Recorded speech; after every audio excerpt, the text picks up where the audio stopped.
Hola, les damos la cordial bienvenida nuevamente a Contexto y Oralidad, este programa realizado por la Editorial Universidad de Nariño con el acompañamiento del Centro de Comunicaciones de nuestra alma mater. Es para nosotros un gusto recibirlos semana tras semana, todos los días miércoles y en repetición los días viernes, para conocer quién está escribiendo dentro de nuestra universidad, toda esa productividad académica y esa exaltación que merece cada uno de los autores que más libros han publicado con la Editorial Universidad de Nariño. Así es que hoy tenemos un invitado muy especial, un escritor que ha tenido justamente esa cultura de la publicación con nuestra editorial. Así es que le damos la bienvenida al profesor Roberto Ramírez. Bienvenido. Muchísimas gracias, muy amable. Muy bien, estamos muy felices, muy contentos de tenerlo hoy aquí porque, como lo he mencionado, usted es uno de los docentes que más libros ha realizado, que más ha escrito, y qué bueno poder hoy hacer esa mención y tenerlo con nosotros. Un placer. Le agradezco mucho su invitación y la idea es justamente que todos los colegas y los estudiantes puedan aprovechar sus dotes y sus habilidades escritoras para desarrollar este oficio que a todas luces beneficia a la humanidad entera. Muy bien, y es que vemos, profe, que sus libros se encaminan justamente a eso, a darle ese mensaje al lector de poder escribir, de poder leer y sobre todo hacerlo desde una sensibilidad innata. Al escucharlo hablar, he tenido la oportunidad de escucharlo en diferentes espacios y de verdad que usted siempre se ha encaminado a eso, a generar esa emocionalidad y a partir de eso decirle al estudiante o al docente, a sus colegas, sigamos escribiendo. ¿Cómo ha sido esa labor? Diríamos que es un poco tortuosa, porque nuestra cultura, específicamente latina, pues no estaba predispuesta para este oficio de la escritura. Fundamentalmente somos orales, y notará que en las instituciones de educación básica son muy escasos los profesores que escriben.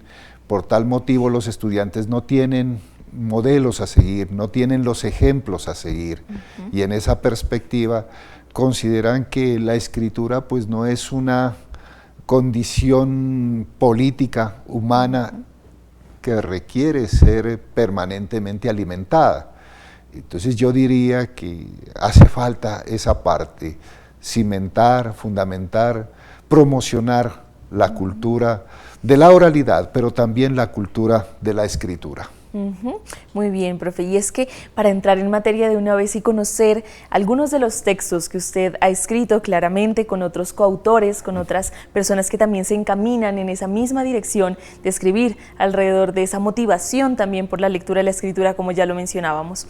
Justamente acá tenemos un libro, si lo podemos mostrar a nuestros televidentes, un libro que de verdad está rescatando esa sensibilidad, como ya lo hemos mencionado. Cuéntenos entonces, profe, cómo ha sido todo ese proceso creativo que a usted lo ha motivado por encaminarse en esta temática y sobre todo, ¿qué logros más representativos ha obtenido en este largo camino?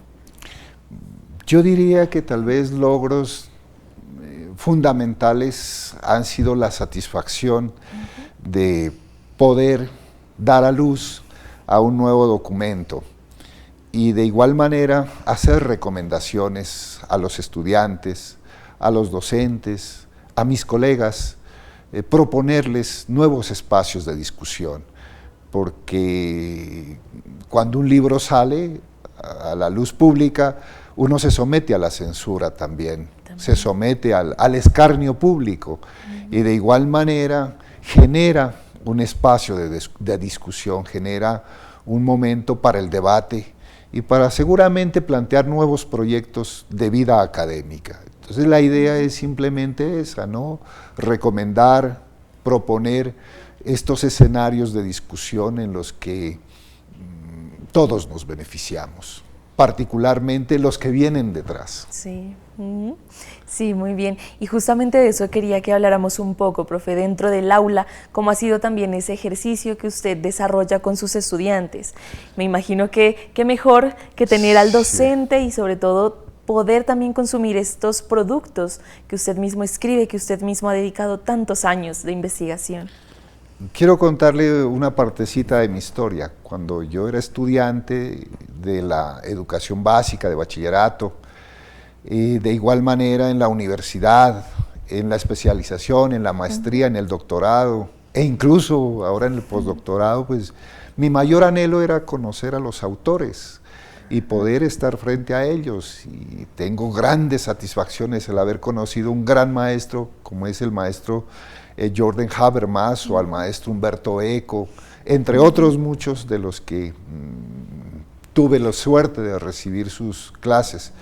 Entonces para mí eso era una satisfacción enorme, poder dialogar con los autores de esos libros que son probablemente bestseller, obligados para cualquier docente. Entonces acá lo que hago con mis estudiantes de pregrado, posgrado y cuando me invitan a las conferencias en las instituciones es llevarles estos documentos y decirles, miren, lo que yo les voy a contar verbalmente, pues está escrito aquí para que lo tengan de primera mano y si hay que aclarar o entrar en alguna discusión, pues qué mejor que lo hagamos a la luz del texto. Entonces, mis clases son fundamentalmente a raíz de los documentos que escribo.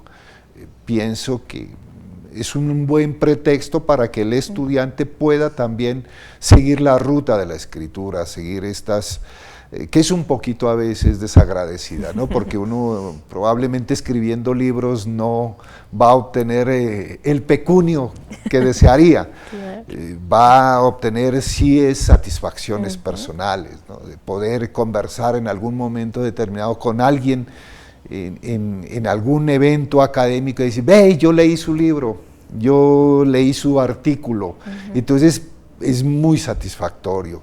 Y actualmente pues le quiero contar un artículo que yo no pensé que iba a ser tan llamativo, que es sobre pedagogía crítica, pues lo están leyendo en distintas partes del mundo. Me llegan los reportes de las lecturas que hacen semanalmente, de las citas que hay en los distintos libros, y eso pues no me alimenta tanto el ego, pero sí me llena de satisfacción saber que un pensamiento nariñense cunde en otros lugares del mundo. Entonces diríamos que esa es la gran satisfacción y poder en un momento determinado tener estudiantes egresados que sigan por la misma ruta también me llena de satisfacción y yo creo que ya tenemos muchos estudiantes que han generado documentación propia, tienen sus publicaciones. Y ese es el mejor regalo, el mejor obsequio que uno puede obtener es justamente eso, que sus estudiantes puedan escribir y puedan reproducir su pensamiento a raíz de estas ideas que uno les propone en las aulas escolares. Bien, profe Roberto, y es que escuchándolo hablar, de verdad que a nosotros nos genera también bastante orgullo y satisfacción saber que, como usted mismo lo menciona, un pensamiento nariñense que se gesta aquí, en esta ciudad, en esta tierra, también tenga repercusión a nivel internacional. Y es que todo este ejercicio que usted ha venido desempeñando, este ejercicio académico, tiene también un aspecto muy importante y es que no nació de la nada, tiene de verdad un trasfondo bastante importante y es justamente el grupo de investigación en argumentación que usted mismo coordina, que usted direcciona. ¿Cómo es que nace este grupo y sobre todo cuál es ese aporte que usted quiere tener y reflejar a partir de esta reunión de varios autores, colegas que van hacia un mismo objetivo? Sí, el grupo de investigación en argumentación nace a principios de este siglo, por allá en el 2003, una idea que logramos concretar con profesores de educación básica, educación media y algunos colegas de aquí de la Universidad de Nariño, desde luego con estudiantes. Junto con el grupo también nació la revista Expresiones, que actualmente la coordina el doctor Mario Erazo, pero esa también la germinamos, por llamarlo de alguna manera, con estudiantes, y el grupo también emergió con estudiantes y docentes de educación básica, y paulatinamente se ha ido fortaleciendo, paulatinamente pues los integrantes hacen sus publicaciones, sus presentaciones en distintos eventos nacionales, internacionales, lo que le da un poquito más de fuerza a este grupo. Y desde luego la idea es la misma, aportarle a la sociedad, aportarle al programa de la Facultad de Educación, a los programas de pregrado y desde luego a la maestría que actualmente coordino, la maestría en didáctica de la lengua y la literatura españolas. Entonces este grupo pues es medianamente el sustento, entre otros aspectos, de estos programas y darle cabida a los estudiantes para que puedan generar ese hábito lector, hábito escritor y hábito investigador. Desafortunadamente no es nuestra cultura el de ser investigadores permanentes, sino investigadores de ocasión. Entonces la idea es justamente eso, ¿no? Promover esa disposición para crear conocimiento, pensamiento propio, desarrollar ideas que emergen en nuestra propia región, de nuestras propias necesidades, para dar alguna respuesta, así sea alguna alternativa de solución a las urgencias educativas que corren en nuestra sociedad. Bien, y qué bueno, profe Roberto, que usted hoy nos esté encaminando justamente hacia esas perspectivas de la investigación. Sabemos que usted ha escrito muchos libros, los estamos viendo en pantalla, también aquí qué bueno acercarnos a estos textos, porque son claramente la muestra de que la investigación se puede realizar de la mejor manera y sobre todo que es un camino sin fin.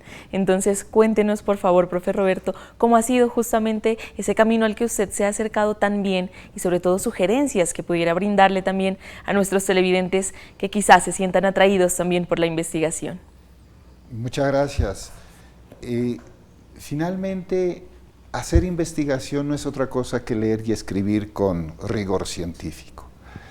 Este trabajo yo lo comienzo desde que estaba en el colegio, escribiendo y leyendo pequeños cuentos, pequeñas historias, narrando incluso lo que me sucedía durante el día y a veces, cuando ya llego a mi adolescencia, escribiendo breves poemas para la chica, para la niña que me llamaba la atención. Entonces eso me permitió tomarle gusto a la lectura y a la escritura.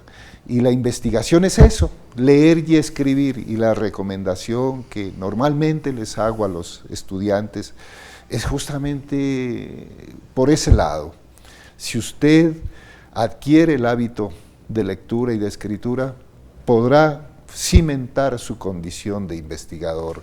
Y un llamado muy cordial y respetuoso a todos los profesores que servimos como asesor o como jurado, es que no trunquemos los sueños de muchos estudiantes que a veces los ponemos a voltear, corrigiéndoles extremadamente asuntos que no vienen al caso, lo que termina convirtiéndose en una verdadera cruz para el estudiante, y una vez termina su carrera no quiere saber de la investigación. Entonces la sugerencia, como digo, muy respetuosa a los asesores es que déjenlo, sean un poco más flexibles con las ideas que tienen los estudiantes.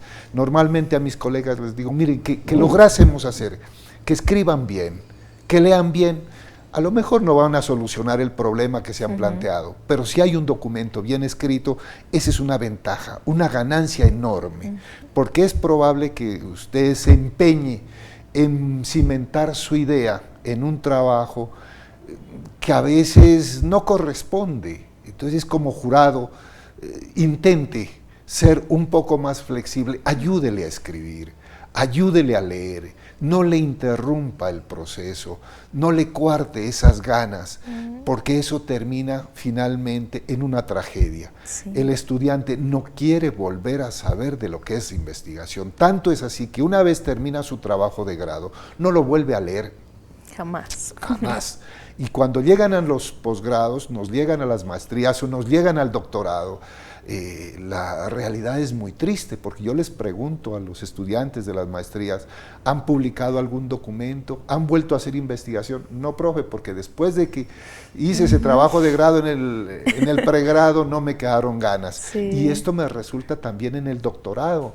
Yo les pregunto a muchos estudiantes del doctorado si han publicado, cómo ha sido ese proceso, y la respuesta es similar. Uno que otro ha publicado algún documento de vez en cuando, diríamos, de manera muy esporádica, pero no es la tradición, no es la cultura. Entonces, la sugerencia es muy simple. Déjenlos a los estudiantes, ayúdenle a que su escritura esté bien hecha.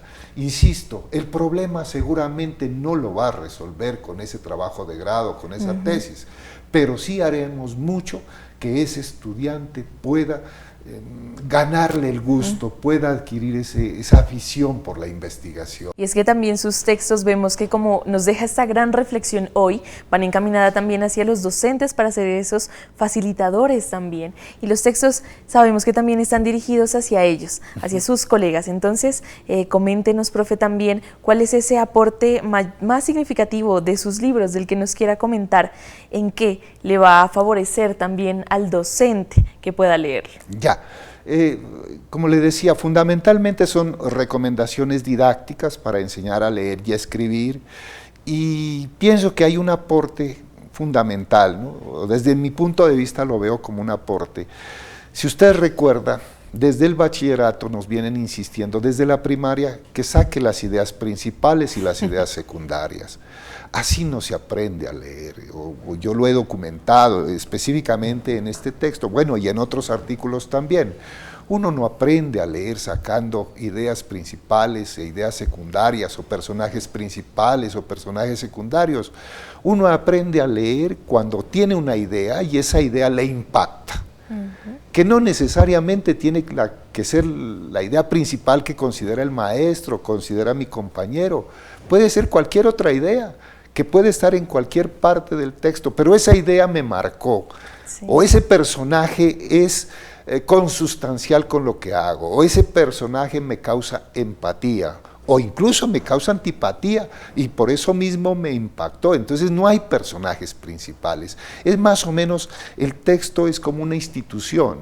En una institución no podríamos pensar que los profesores son más importantes que los estudiantes, o los estudiantes más importantes que los administrativos, o menos importantes que servicios generales. No, todos cumplen una función, y una función muy específica y muy necesaria para que esto se llame institución. Entonces, el documento también viene con ideas, las cuales tienen estructura, y en el documento configuran una estructura, y cada idea, bueno, lo digo por mi experiencia, cada idea hubo necesidad de hacerle una serie de tamizajes, de análisis, hubo necesidad de hacer discernimientos para que sea esa idea y no otra. Entonces, en ese momento, cuando llega el profesor y dice que esta idea es secundaria, es prácticamente un atropello con el autor, porque el autor no considera ninguna de sus ideas, las considera secundarias, sí las considera ideas de desarrollo, las considera ideas argumentativas, que una de ellas puede ser muy útil para usted, pero la otra idea puede ser útil para el compañero, y otra idea puede ser útil para el profesor. Es decir, el documento es una serie de ideas que están allí para que cada quien las utilice como corresponda. Tanto es así que un documento o una obra literaria, por ejemplo, usted la lee cuando niña, tiene una versión, sí. Pero cuando joven tiene, y la vuelve a leer, tiene otra versión, y ya de adulta tiene otra versión de la misma obra leída. ¿Por qué? Porque un libro desbroza ideas cuantas lecturas se hagan.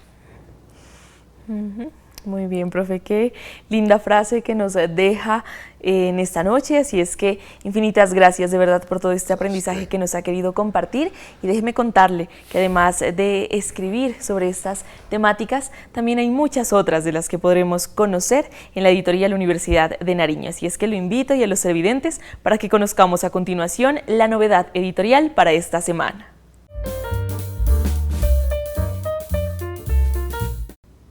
Bien, nuestro recomendado para esta semana es Estudio Teórico y Computacional de Métodos Numéricos para Ecuaciones Diferenciales Ordinarias, Aplicaciones y Algoritmos. Este libro fue escrito por Catalina Rúa y Cristian Pistala, nuestros docentes de la Universidad de Nariño, a quienes también extendemos un gran saludo, un libro de matemáticas que de verdad es una gran recomendación para que todos los estudiantes puedan consultarlo y les sirva también de guía y de manual, sobre todo en esta área específica. Profe, aquí para que usted lo pueda conocer, como ya les contamos, de muchas temáticas se escribe dentro de nuestra alma mater y por supuesto dar a conocer toda esa productividad académica es posible gracias a los autores. Así es que, profe Roberto, infinitas gracias por regalarnos este espacio, esa sensibilidad que tiene al hablar, al hacer estas narrativas que a uno lo dejan con esas ganas de seguir escribiendo, de seguir leyendo y sobre todo también qué gran mensaje para sus estudiantes. Así es que nos despedimos, muchísimas gracias. A usted muchísimas gracias por su invitación y no quiero perder la oportunidad para invitar a todos los docentes del departamento de Nariño, del suroccidente colombiano, para que se matriculen a la maestría en didáctica de la lengua y la literatura españolas. El Ministerio de Educación Nacional actualmente ofrece becas. Estas becas son ilimitadas. En este sentido, no se crea que únicamente son 2, 3 becas. Los profesores que cumplan con los requerimientos, todos serán becados. Entonces, simplemente comuníquense con la dirección o la secretaría de esta maestría para darles toda la información del caso y, como les digo, los esperamos. Allí aprenderemos muchas cosas más sobre este asunto de lo que es la lectura y la escritura. Muy bien, muchísimas gracias por esa excelente invitación. Ahí está también para que ustedes lo puedan anotar y se vinculen a estos procesos que van a enriquecer muchísimo cualquier escenario en el que cada uno de ustedes se desenvuelva. La escritura, la lectura, la oralidad, procesos indispensables, innatos en el ser humano que deben mejorar día a día y que mejor de la mano de estos procesos académicos que se publican gracias a la editorial Universidad de Nariño. Nosotros nos encontraremos entonces en un nuevo episodio la próxima semana para conocer a un nuevo autor y sobre todo de qué temáticas se sigue escribiendo en nuestra universidad. Nuestro mensaje: apasionense por escribir. Aquí está la editorial Universidad de Nariño. Hasta pronto.